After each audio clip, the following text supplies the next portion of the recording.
കിഫ്ബി മുഖേന മുടങ്ങിക്കിടന്ന ഈ പദ്ധതി യാഥാർത്ഥ്യമായതിനെക്കുറിച്ച് ഇവിടെ പരാമർശിക്കുകയുണ്ടായി. 341 കോടി രൂപ അതിനുവേണ്ടി ചെലവാക്കിയിട്ടുണ്ട്. എന്നാൽ കിഫ്ബി ഈ 341-ലൊന്നുമല്ല നിൽക്കുന്നത് എന്നത് നമുക്കെല്ലാവർക്കും അറിയാം. കിഫ്ബി കേരളത്തിൻ്റെ പശ്ചാത്തല സൗകര്യ വികസന രംഗത്ത് വലിയ തോതിൽ സഹായം നൽകാൻ തയ്യാറായ ഒരു സംവിധാനമാണ്. ഇത്തരമൊരു സംവിധാനത്തെക്കുറിച്ച് ആലോചിക്കേണ്ടി വന്നത് എന്തുകൊണ്ടാണ്? നമ്മുടെ നാട് നേരിടുന്ന പ്രശ്നം, നമ്മുടെ നാടിൻ്റെ ആവശ്യങ്ങൾ വലുത്, നമ്മുടെ വിഭവശേഷി ചെറുത്. അപ്പോൾ ഈ വിഭവശേഷി വെച്ചുകൊണ്ട് ആവശ്യങ്ങൾ നിറവേറ്റാൻ കഴിയാത്ത അവസ്ഥ. ഒരു സർക്കാരിന് ഖജനാവിലെ പണം ഉപയോഗിച്ച് ബജറ്റിലൂടെയാണ് പദ്ധതികൾ നിർവഹിക്കാൻ സാധിക്കുക.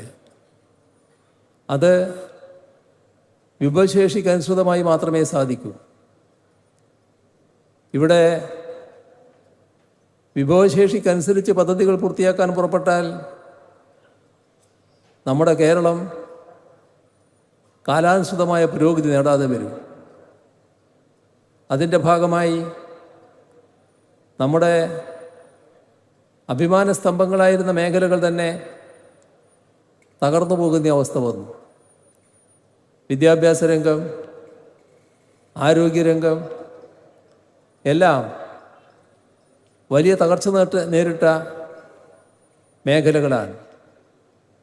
2016 ഞങ്ങൾ അധികാരത്തിലേറിയപ്പോൾ നേരിട്ട ഏറ്റവും വലിയ പ്രശ്നം ഇതുതന്നെയായിരുന്നു.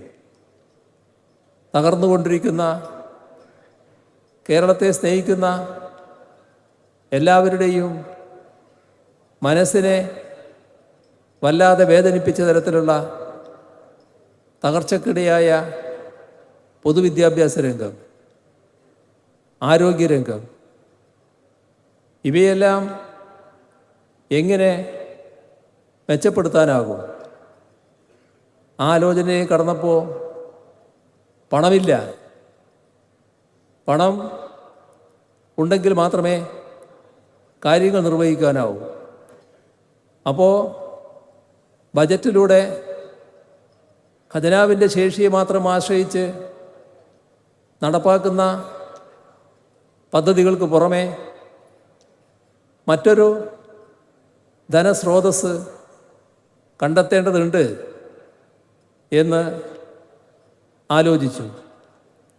അങ്ങനെയാണ് കിഫ്ബിയെ പുനർജീവിപ്പിക്കുന്നത്. അന്ന് 50,000 കോടി രൂപയുടെ പശ്ചാത്തല സൗകര്യ വികസനം 2021 വരെയുള്ള ആ ഗവൺമെൻറ് കാലയളവിൽ നടപ്പാക്കാം എന്ന പ്രതീക്ഷയാണ് പങ്കുവച്ചിരുന്നത്.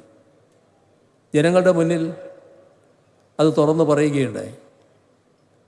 എല്ലാവർക്കും അറിയാം, 2021 ആയപ്പോൾ 50 അല്ല 62,000 കോടി രൂപയാണ് നമ്മുടെ സംസ്ഥാനത്ത് കിഫ്ബി വഴി വിവിധ പദ്ധതികളിലൂടെ ഏറ്റെടുക്കാൻ തയ്യാറായത്. ഇത് നാടിൻ്റെ വലിയ തോതിലുള്ള മുന്നേറ്റത്തിന് സഹായിച്ചു. വിദ്യാഭ്യാസ രംഗം ഏറ്റവും വലിയ മാതൃക തന്നെയാണ്.